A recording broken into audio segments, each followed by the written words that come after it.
வணக்கம். நான் டாக்டர் சாயந்தன், சிறுவர் சத்திர சிகிச்சை நிபுணர் கதைக்கிறேன். நான் உங்களோட இன்றைக்கு ஒரு மிக முக்கியமான ஒரு விஷயம் கதைக்க போகிறேன். நீங்கள் கேள்விப்பட்டிருப்பீங்கன்னு நினைக்கிறேன். அதால் வர பிரச்சனைகளும் பாரதூரமானவை. அதாவது மைக்ரோ ஸ்லீப்னு சொல்லுவோம். மைக்ரோ ஸ்லீப்னு சொன்னால் ஒரு குட்டி தூக்கம்னு சொல்லலாம் தமிழில். அதாவது ஒரு மிக குறுகிய கணத்தில் நித்திரை கொள்ள வேணும். பார்த்தீங்கன்னு சொன்னால் இப்போ 1 செகண்ட்லேருந்து 10 செகண்டுக்குள்ளே நித்திரை கொள்றது. சில நேரம் 1 செகண்ட், அரை செகண்ட், அதுலேருந்து 10 செகண்ட் வரையும் நித்திரை கொள்றதா அந்த மைக்ரோ ஸ்லீப்னு சொல்லுவோம். யாருக்கு இது பிரச்சனை வருதுன்னு சொன்னால், பொதுவாக டிரைவர்ஸ், நீங்கள் நீண்ட தூரம் வாகனத்தில் ஓட போகிறீங்க என்று சொன்னால் உங்களுக்கு இது ஒரு சிக்கலான விஷயமாக அமையக்கூடிய வாய்ப்பு இருக்குது. பார்த்தோம்னு சொன்னால் இலங்கையில் அதிகூடிய விபத்துக்கள் இந்த மைக்ரோ ஸ்லீப் என்ற பிரச்சனையால் வருது. மைக்ரோ ஸ்லீப்ன்றது ஒரு சின்ன நித்திரை, அதாவது மிக குட்டி நித்திரை.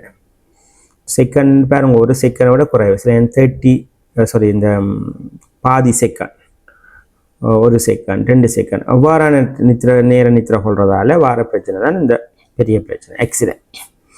பார்த்தீங்கன்னு சொன்னால் யாருக்கு இந்த பிரச்சனை வருதுன்னு சொல்லி பார்ப்போம். நார்மலாக ஒரு ஆள் நித்திரை கொள்ளாமல் 7 மணித்தியாலம் இல்லை 6 மணித்தியாலத்துக்கு குறைவாக நித்திரை கொண்டால் அவைக்கு அந்த ஸ்லீப் டிப்ரைவேஷன் சொல்லுவோம். நித்திரை காணாது, அவைக்கு இந்த மைக்ரோ ஸ்லீப் வருது. இப்போ நீங்கள் ஒழுங்காக நித்திரை கொள்ளாமல் குறைஞ்சபட்சம் 7 துவக்கம் 6 துவக்கம் 7 மணித்தியாலும் இல்லை 8 மணித்தியாலும் நீங்கள் நித்திரை கொள்ளணும். நித்திரை கொள்ளாமல் வாகனம் ஓடுவீங்களான்னு சொன்னால் இந்த மைக்ரோ ஸ்லீப் வரலாம். ரெண்டாவது நைட் டிரைவிங் அல்லது ஷிஃப்ட் ஒர்க்கில் டிரைவிங். இப்போ பகலும் இரவும் மாறி மாறி ஓடுறாங்க. நைட் டிரைவிங்னு சொன்னால் இப்போ நீண்ட தூரம் இரவில் வாகனம் ஓடுறாங்க. இந்த நைட் பஸ்ஸஸ் இருக்குது தானே, யாழ்ப்பாணம் கொழும்பு பஸ்ஸஸ், பொறிகள், தூர ஹைவேக்களால் போகிற வாகனங்கள், அவைக்கு இந்த பிரச்சனை இருக்குது. மொனோட்டோனஸ் டிரைவிங் மீண்டும் இந்த ஹைவேக்களால் போகிற விஷயம். ஹைவேக்களால் நீங்கள் போனீங்கன்னு சொன்னால் உங்களுக்கு வாகனம் அசையாது, ஆடாது, நீங்களும் அப்படி நேராக பார்த்து கொண்டு போவீங்க. பிரேக்கும் போட தேவையில்லை, ஹோனும் இல்லை. அப்போ அப்படியான மொனோட்டோனஸ் டிரைவிங்கு எனக்கு சான்ஸ் இருக்குது நித்திரை வாரதுக்கு. கிடங்கு போல் ரோட்டில் வெட்டி ஓடிக்கொண்டு உங்களை நித்திரை கொள்ள மாட்டீங்க. ஒரே மாதிரி நல்ல ரோட்டில் ஒரே ஸ்பீடில் போய் கொண்டு வந்தீங்கன்னா உங்களுக்கு நித்திரை வர்றதுக்கு சான்ஸ் இருக்குது. இந்த மைக்ரோ ஸ்லீப் வந்துடும். சில மெடிக்கல் கண்டிஷன் தான் உங்களுக்கு தெரியும். இப்போ டயபெட்டிக் இருக்கிற ஒரு ஆள், சில வலிப்பு நோய் உள்ள ஆள் வலிப்புக்குரிய குளிசைகள் போட்டால், அல்லது சில பெயின் கில்லர்ஸ்ன்னு சொல்லுவோம், நோவுக்குரிய மருந்துகள், நித்திரை வரக்கூடிய மருந்துகள் போட்டால், அல்லது ஸ்லீப் அப்னியான்னு சொல்லி இந்த கூடுதலாக நித்திரை கொள்ளைக்க மூச்சடக்க இல்லாமல் ஒழுங்காக நித்திரை கொள்ளாமல் இருக்கிறார்கள், ஒபீஸாக இருக்கிறார்கள், உடம்பு ஆனார்கள், அவைக்கெல்லாம் இந்த பிரச்சனை வர சான்ஸ் இருக்குது. அப்போ நான் சொன்ன மாதிரி மெடிக்கேஷன் சொன்னால் ஒன்றில் டாக்டர் கொடுக்குற மெடிக்கேஷன், அதாவது இந்த ப்ரீட்டோன் குளிசைகள், மாதிரி குளிசைகள், அல்லது நீங்களாக பாவிக்கிற மெடிக்கேஷன், ஆல்கஹால் குடிவகைகள், அதுகளை மெடிக்கேஷன் நாங்கள் சொல்லுவோம். இப்போ அதுக்கும் நித்திரையை கொண்டு வந்துவிடும். இப்போ ஒன்று நித்திரை குறைவு, 2வது நைட்டில் டிரைவிங் செய்கிறது, 3வது ஒரே மாதிரி நல்ல ரோட்டில் நீட்டாக போய் கொண்டிருக்கிறது, 4வது மெடிக்கல் கண்டிஷன், உங்களுக்கு ஏதாவது வருத்தங்கள் இருக்கிறது, 4வது மருந்துகள். இவ்வளத்தாலே நாங்கள் மைக்ரோ ஸ்லீப் பண்ணது வரக்கூடிய வாய்ப்புகள் கூட. அப்படி வருதுன்னு சொன்னால் இன்னொன்று அறிகுறி உங்களுக்கு தெரியும். மைக்ரோ ஸ்லீப் சும்மா வராது, உங்களுக்கு அறிகுறியெல்லாம் காட்டித்தான் வரப்போகுது. எப்படி வரப்போகுது? முதலாவது என்ன செய்வீங்கன்னா, உங்களுக்கு தெரியாமல் அடிக்கடி கொட்டாய் விட தொடங்குவீங்கள். கண்ணெல்லாம் கிணக்கும், ஹெவி லீட்ஸ்ன்னு சொல்லுவோம். கண் உங்களுக்கு தெரியாமல் மூடுறதுக்கு ட்ரை பண்ணும். உங்களுக்கு நீங்கள் என்ன செய்வீங்க, நாங்கள் கட்டிக்காரரானே முழிச்சு ஓடுவோம்னு யோசிச்சு போவீங்க. ஆனால் அது ரிஸ்கான விஷயம்.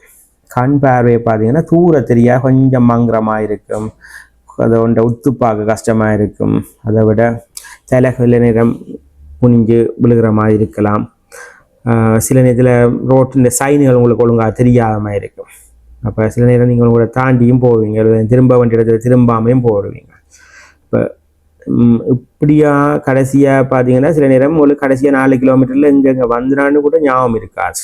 இப்போ நீங்கள் யோசிப்பீங்க என்னென்று வந்து நான் இவ்வளவு வந்துட்டேன்னு சொன்னால் அந்த குறிப்பிட்ட டைமில் நீங்கள் மைக்ரோ ஸ்லீப்பில் இருந்திருப்பீங்க. அப்படியான விஷயங்கள் கேட்க இது ஆபத்தாக முடியலாம். அப்போ மைக்ரோ ஸ்லீப் உங்களை எப்படி பாதிக்க போகுதுன்னா, நீங்கள் 3 செகண்ட் நீங்கள் நித்திர கொள்ளுவீங்களா இருந்தால், நீங்கள் 100 கிலோமீட்டர் ஸ்பீடில் போகிறீங்கன்னு வைப்பேன். 3 செகண்ட் நித்திர கொள்ளாமல் இருந்தால் 1 2 3 இவ்வளோ நீங்கள் கிட்டத்தட்ட 80 மீட்டர் 250 அடிக்கு கிட்ட நீங்கள் போடுவீங்க. உங்களுக்கு தெரியாமல் வாகனம் தன் பாட்டுக்கு கண்ட்ரோல் இல்லாமல் போகும். ஒரு கிரவுண்ட்ஸ், அதாவது ஃபுட்பால் கிரவுண்ட்ஸை விட நீளமான இடத்துக்கு போயிடும் வாகனம், உங்களுக்கு தெரியாது. அந்த இடத்துல அது நல்ல ரோட்டாக இருந்து உங்களோட நல்ல காலத்துக்கு நேராக ஸ்டேரிங் இருக்குமா இருந்தால் தப்பி பிழைச்சி போடுவீங்க. இல்லை என்று சொன்னால் பெண்டாக இருந்தால் அல்லது வேறு ஏதாவது வாகனம் இதில் வந்தால் அல்லது ஏதோ ஒரு தேவை இருந்தால், பிரச்சனை இருந்தால் ஆக்சிடெண்ட் நடந்துடும். இப்போ கூடுதலாக பார்த்தீங்கன்னு சொன்னால் நைட்டில் வர ஆக்சிடென்ட்ஸுக்கு இந்த காரணம் வந்து மைக்ரோ ஸ்லீப், அதாவது சிங்கிள் வெஹிக்கிள் ஆக்சிடென்ட்னு முன்னாடி சொல்லுவோம். இப்போ கார் வந்து தென்னை விட்டு பாதையை விட்டு போய் இடிபடும். காரோ பஸ்ஸோ என்ன வாகனம்னாலும் இடிபட சான்ஸ் இருக்குது. அதாவது வேறு வேறு வாகனங்களோட நேர இடிபடுறதுக்கும் இதுதான் சான்ஸ் கூட. ஒன்று வந்து நீங்கள் உங்களோட கண்ட்ரோல் இல்லாமல் போய் நைட்டில் அடிபடலாம், அல்லது வேறு வாகனங்களோட போய் அடிபடலாம், அல்லது பாதையை விட்டு போய் பள்ளங்களில் பாஞ்சு அடிபடலாம். இப்போ நார்மலாக வந்து உலக சுகாதார ஸ்தாபனம் இதில் ஆய்வு செய்ததில் சொல்லப்படுது, அன்னளவாக 15-30 விதமான ஹைவே ஆக்சிடென்ட்ஸ், அதாவது 3 ஒரு ஹைவே ஆக்சிடென்ட்ஸ் வந்து மைக்ரோ ஸ்லீப்புகளால் வருது. இப்போ நீங்கள் எவ்வளோ ரிஸ்கில் இருக்கிறீங்கன்றதை பார்த்துக்கொள்ளுவோம்.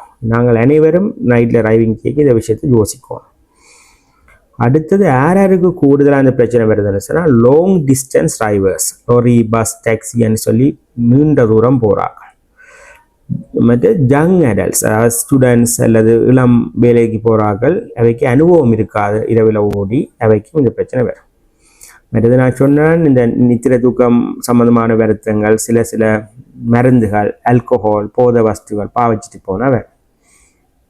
இப்போ நீங்கள் இப்படியான ஒரு பிரச்சனை இருக்குன்னு நீங்கள் யோசிச்சா நீங்கள் என்னென்ன செய்யலாம் அதை தடுக்கிறதுன்னு சொல்லி பார்ப்பேன்.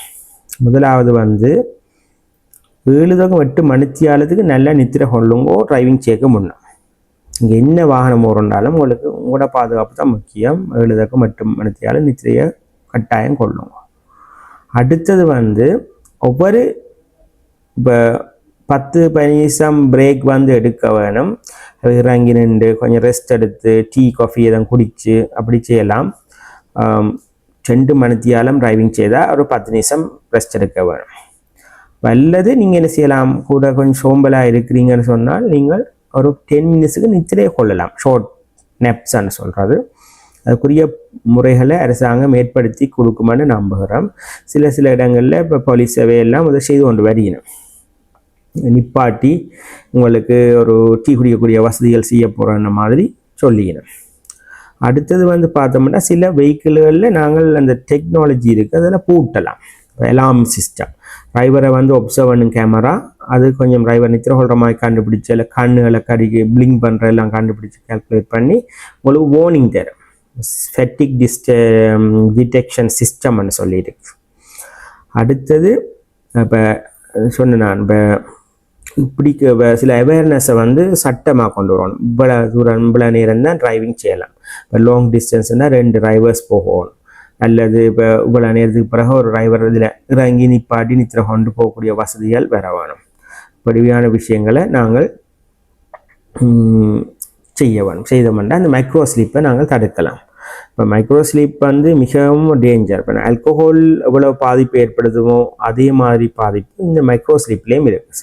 இந்த ஆல்கோஹால் வந்து ஆக்களை நித்திரையாக்குற மாதிரி இந்த மைக்ரோ ஸ்லீப்பும் ஒரு டேஞ்சரான விஷயம், டக்குன்னு நித்திரையாக்கி போடும்.